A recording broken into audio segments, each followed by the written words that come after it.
Shout out to Caressing Me Night for sending me this story via KMOV, where we are back out in Kentucky. I don't know what it is, but I have done so many stories coming out of Kentucky in like the last week or two than almost any other place. Kentucky is starting to become the Florida of the Midwest as far as their level of debauchery goes.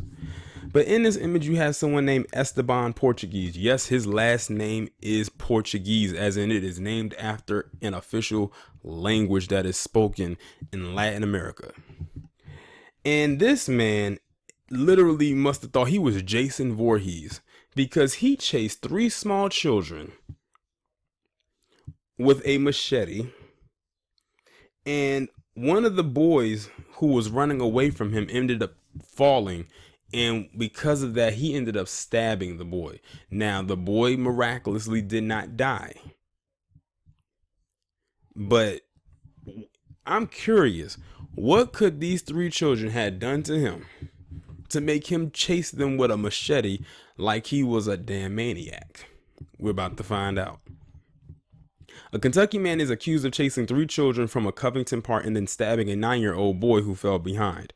The Courier-Journal reports 35-year-old Esteban Portugues was arrested Friday and charged with second-degree assault. Just second-degree assault, he stabbed the boy. That should have been attempted murder on all counts because he was chasing them with a machete. The child's family says the boy was playing basketball with two other children Friday night. Covington police say Portuguese armed with a machete and two other men armed with knives and then entered the park. Police say the children tried to flee, but the 9-year-old was not able to keep up with the other juveniles. The child was stabbed in the back of his right shoulder, and police described the wound as not life-threatening. Spokesman Brian Valenti says the attack may have started over the children playing basketball, but that has not been yet substantiated. The fact that he came in that park with a machete and they said two other men came in there with knives and other weapons lets me know, begs me to ask, was this gang related? And what could three little kids have done to him to make him that upset that he had to chase them out of a park with a machete, and then one of them fell and ended up getting stabbed? I don't know. Like, if I was one of them kids in that situation, I was one of those kids that happened to get away, I would probably be so scared that my friend is dead. Could you imagine him like falling down and he's screaming to the top of his lungs, not only because he fell, but because he's getting stabbed with a machete by a 35-year-old man, so-called? I don't know if he's from here or not. At this point, I wouldn't really care. If it was up to me, he would be back over the border. And I would make sure that he gets dealt with by the damn federale, also known as the Mexican police. Because they don't play over there. Or wherever it is that he's from. Like, you gotta be out of your mind to, first off, be chasing anybody with a machete. But to be chasing three kids all because they were playing basketball, they didn't do anything to him.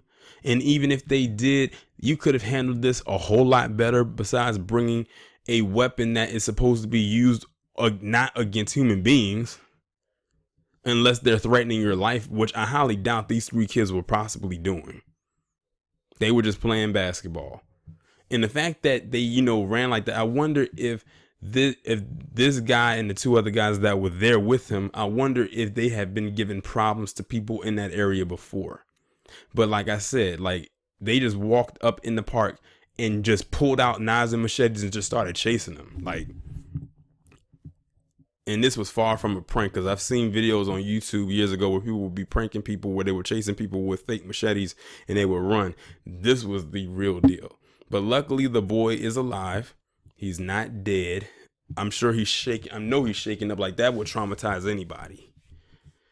And I'm sure him being that young, he probably is going to have nightmares about that. So, but yeah, it's some weirdos out here. It is some wild and crazy people out here. And I don't know what it is with Kentucky. Now by me saying what's going on with Kentucky, I'm about to get a whole bunch of stories coming out of Kentucky. Just like when I say what's going on with Florida. Y'all all send me a whole bunch of Florida stories. I'm ready for them though. Y'all let me know what y'all think about this down in the comments, and I'll talk to you in the next one.